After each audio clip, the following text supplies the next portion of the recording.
ઓમ શ્રી ગણેશાય નમઃ. જય શ્રી કૃષ્ણ મિત્રો. અષાઢ અમાસ આવી રહી છે. દિવાસાના દિવસે દશામાનું વ્રત લેવાય છે. તો આજે આપણે સાંભળીએ દશામાની નળ દમયંતીની કથા.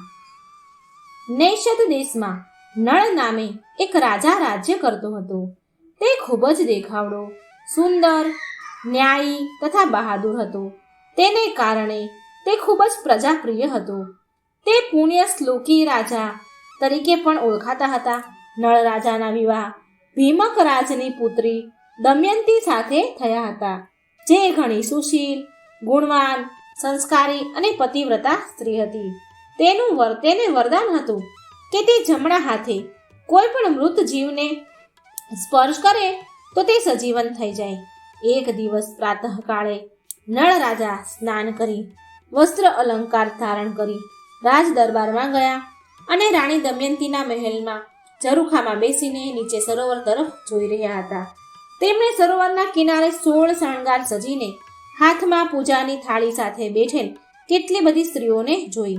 તે સરોવર કિનારે બેસીને કંઈક પૂજા વિધિ કરી રહી હતી.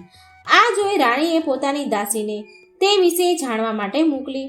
દાસી સરોવરના કિનારે જઈને થોડીવાર પછી અને રાણીબાને કહે છે કે સ્ત્રીઓ તો દશામાનું વ્રત કરવા માટે આવી છે. રાણીએ જિજ્ઞાસા પૂર્વક પૂછ્યું કે આ વ્રત શી રીતે કરાય? ત્યારે દાસી કહે કે આ વ્રત કરવા માટે દશામાનો દોરો બાંધવો પડે. અષાઢ માસની અમાસ એટલે કે દિવાસાના દિવસથી આ વ્રત શરૂ થાય છે. વ્રત કરનારે સૂતરના 9 તાર ભેગા કરવા અને દશામાનો દોરો પોતાના કાંડામાં સૂતરનો ભેગો કરી 10 તારનો દોરો બનાવી દશામાના નામનું વ્રત લઈ જમણા હાથે બાંધવું. આ વ્રત સામાન્ય રીતે અઘરું ન ગણાય, પરંતુ તેમાં આ દશા ફળનો દોરો સાચવવો પડે છે અને જો ન સચવાય ને તો દશામાનો કોપ સહન કરવો પડે છે. જો આ દશા ફળનો દોરો સાચવીને વ્રત શ્રદ્ધાપૂર્વક કરાય તો તે માણસની અનેક મુશ્કેલીઓ દૂર થાય છે, તેની સર્વ મનોકામના પૂર્ણ થાય છે. દાસીની વાત સાંભળીને રાણીને પણ વ્રત કરવાની ઈચ્છા થઈ અને તેમણે દાસીને દોરો લેવા મોકલી. દાસીએ તે સ્ત્રીઓ પાસે જઈ દોરો લાવીને રાણીબાને આપ્યો. રાણીએ આ 9 તારના દોરામાં પોતાના વસ્ત્રનો 10મો તાર નાખી ધૂપ દીપ વડે દોરાનું પૂજન કરીને જમણા હાથે બાંધી દીધો અને દશામાનું વ્રત લીધું. સાંજના સમયે નળ રાજા ઘેર આવ્યા ત્યારે તેમણે દમયંતીના જમણા હાથ પર દોરો બાંધેલો દીઠો. તે દોરાને જોઈને નળ રાજાએ તે વિશે પૂછ્યું. ત્યારે રાણી દમયંતી તો હર્ષાવેશમાં આવીને નળ રાજાને પોતે કરેલા દશામાના વ્રતની વાત કરી અને આ વ્રત કરવાથી શી સિદ્ધિ પ્રાપ્ત થાય છે તે વિશે પણ જણાવ્યું. નળ રાજા આ સાંભળી ગર્વથી કહેવા લાગ્યા, હે રાણી, આપણી પાસે તો અખૂટ ધન સંપત્તિ અને રાજવૈભવ છે. આપણે વળી શેની ખોટ છે કે જેથી તું આવા દોરા ધાગા બાંધે છે? આમ કહી નળ રાજાએ દોરો તોડીને અગ્નિમાં નાખી દીધો. દશાફળના આ દોરાના અપમાનથી દશામાં નળ રાજા ઉપર ક્રોધિત થયા. ધીરે ધીરે નૈષદ દેશની સમૃદ્ધિ ઓસરવા લાગી. ખજાનો ખાલી થઈ ગયો, દુકાળ પડ્યો અને લોકો ખૂબ જ દુઃખી થઈ ગયા. કલીએ નળ રાજાનું રાજપાટ જીતી લીધું. રાજા રાણીને દેશવટ્ટો આપી દીધો.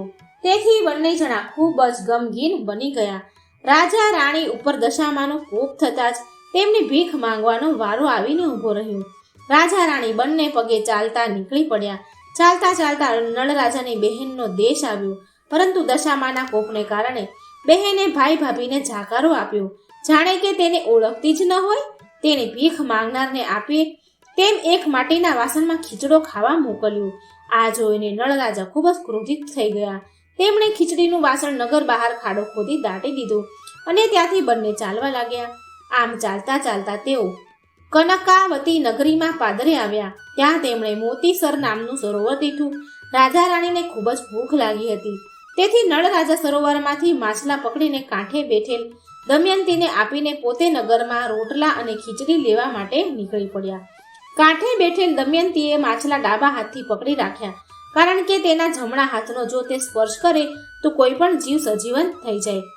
કનકાવતી નગર શેઠ ખૂબ જ દયાળુ હતો. તે ગરીબો તથા ભિખારીઓને ભોજન કરાવતા.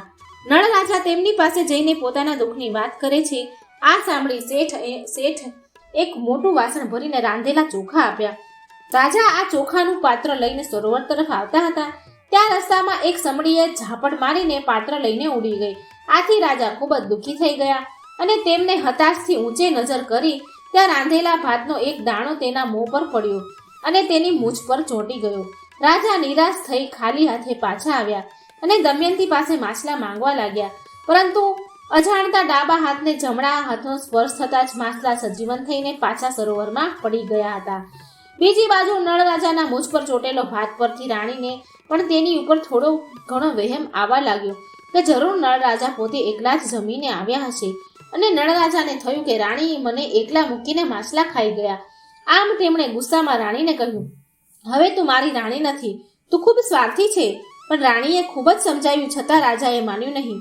રાજાની સમજમાં એ ન આવ્યું કે આ બધું જે બની રહ્યું છે તે દશામાના કોપના કારણે થયું છે. આમ બંને રાત્રે ભૂખ્યા પેટે સૂઈ ગયા. અડધી રાતે રાજા નળના મનમાં ખરાબ વિચાર આવતા તે રાણી દમયંતીને જંગલમાં એકલી અટોલી મૂકીને છોડીને ચાલી નીકળ્યા. ઘોર જંગલમાં અચાનક ક્યાંકથી આગ ફાટી નીકળી. એ આગમાં એક સાપ સપડાયો હતો.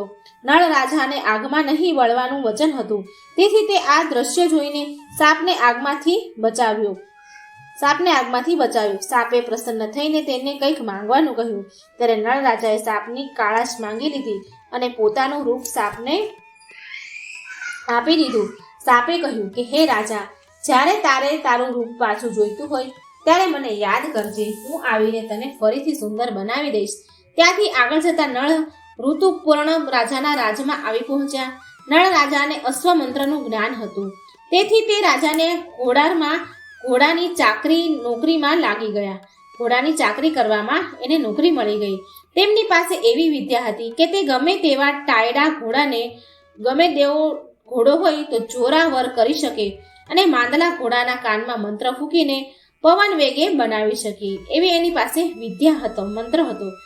વળી તેના હાથમાં અગ્નિ વિદ્યા હતી કે હથેળી ઉપર મૂકીને આગ વગર તે ગમે તે રસોઈ પકાવી શકે.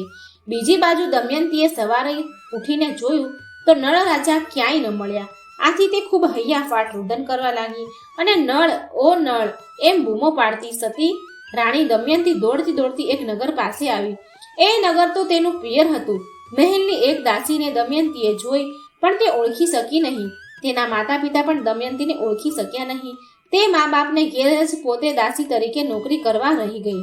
તે ઘરનું નાનું મોટું કામકાજ કરવા લાગી, ઉપરાંત પોતાની માતાની સારવાર પણ કરવા લાગી, પરંતુ તેને કોઈ ઓળખી શક્યું નહીં.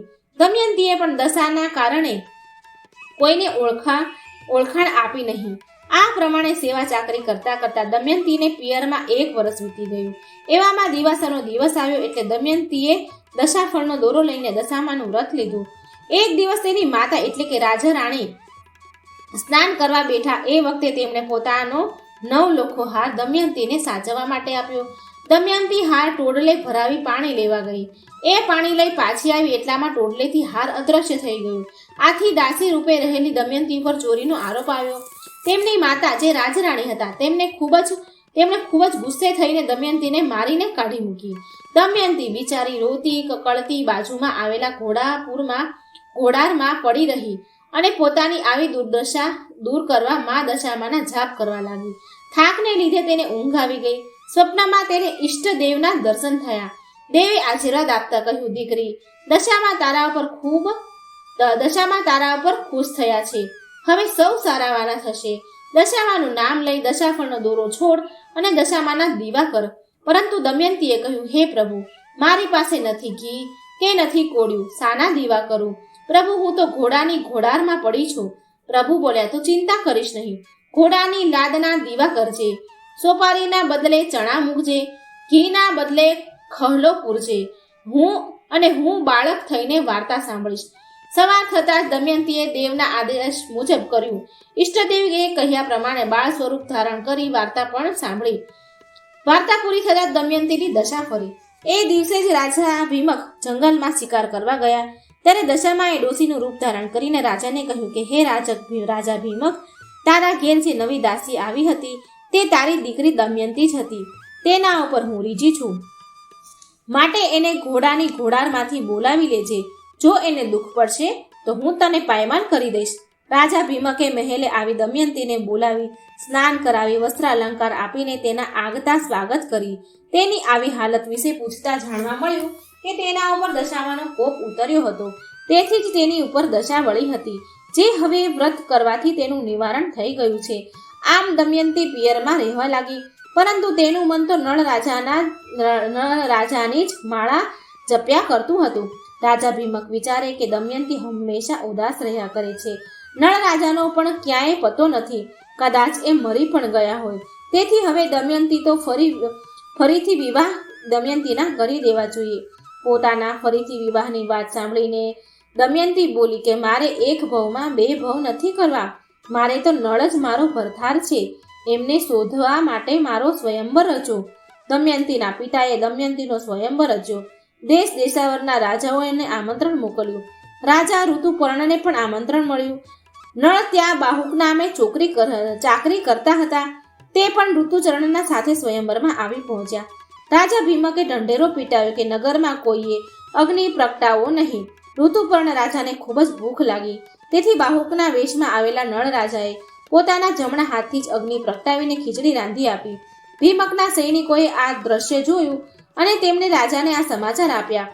દમયંતી આ વાત સાંભળી ગઈ અને વિચાર્યું કે બાહુક જ પોતાનો પતિ નળ રાજા છે. બીજા દિવસે હાથણી શણગારમાં આવી દમયંતી સોળે શણગાર સજી ઈચ્છાવર શોધવા નીકળી. હાથણીએ દૂર ઉભેલા નળ પર કળશ ઢોળ્યો. ત્યાંના ઉપસ્થિત રાજાઓ આ જોઈ આશ્ચર્યમાં પડી ગયા, કારણ હાથણીએ જેના પર કળશ ઢોળ્યો હતો એ તો કદરૂપો અને કાળો હતો. હાથણીને ફરી કળશ અપાયો, પરંતુ ફરી એ જ પ્રમાણે બન્યું. દમયંતીએ નળ પાસે આવીને પ્રણામ કરીને કહ્યું, હે સ્વામી, હવે તમારું રૂપ બદલો. નળે સાપને યાદ કરી પોતાનું રૂપ પાછું માંગી લીધું. હવે નળ પહેલા જેવા બની ગયા. થોડા દિવસ ત્યાં રહી નળ દમયંતી નૈષદ દેશમાં તરફ પાછા ફર્યા. રસ્તામાં કાનકવતી નગરી આવી. ત્યાં મોતી સરોવરના કાંઠે દળિયો દાટ્યો હતો, જેમાં 5 સોનાના માછલા પડેલા હતા. તે દમયંતીએ લઈ લીધા. નગર શેઠે જે પાત્ર આપેલું હતું તે પણ સોનાનું થઈને મળ્યું. નળ રાજા અને રાણીને લાગ્યું કે જરૂર આ બધું દશામાના વ્રતના અનાદારના કારણે જ બન્યું છે. આમ આગળ જતા બહેનનો દેશ આવ્યો. એકવાર ભાઈ ભાભીને આશરો ન આપનાર બહેને ભાઈનું સામૈયું કરી અને 32 જાતના પકવાન જમાડ્યા. નળ રાજા જમતા જમતા એક કોળિયા પર સોનાની વીંટી મૂકતા જતા હતા અને બીજો કોળિયો પોતાના મોંમાં મૂકતા. બહેને આમ કરવાનું કારણ પૂછતા નળ રાજાએ જણાવ્યું કે આ માન મને નથી મળ્યું, પરંતુ ધનને છે. જ્યારે મારી દશા ચાલતી હતી ત્યારે તે મને ખીચડો જમવા આપ્યો હતો. ખીચડો તે મેં જમીનમાં દાટી દીધેલો. આજે મારા ઉપરથી દશા ઉતરી ગઈ છે, તેથી તમે મને પકવાન જમાડો છો. રાજા નળે જ્યાં ખીચડો દાટ્યો હતો ત્યાં ખોદ્યું તો ખીચડો સોનાનો થઈ ગયો હતો. રાજા રાણી પર મા દશામાની કૃપા થતા બંને નૈષદ દેશ પાછા ફર્યા. નળ રાજા અને રાણી દમયંતી પર દશામાની કૃપા થતા બંને ખૂબ જ સુખેથી રાજ ભોગવવા લાગ્યા. નળ રાજાએ પોતાના રાજ્યમાં મા દશામાનો મહિમા ખૂબ જ વધાર્યો. હે દશામા, જેવા રાજા રાણીને ફળ્યા, રાજા રાણી પર જેવી કૃપા તમે વરસાવી એવી સૌના પર વરસાવજો. બોલો દશામાની જય.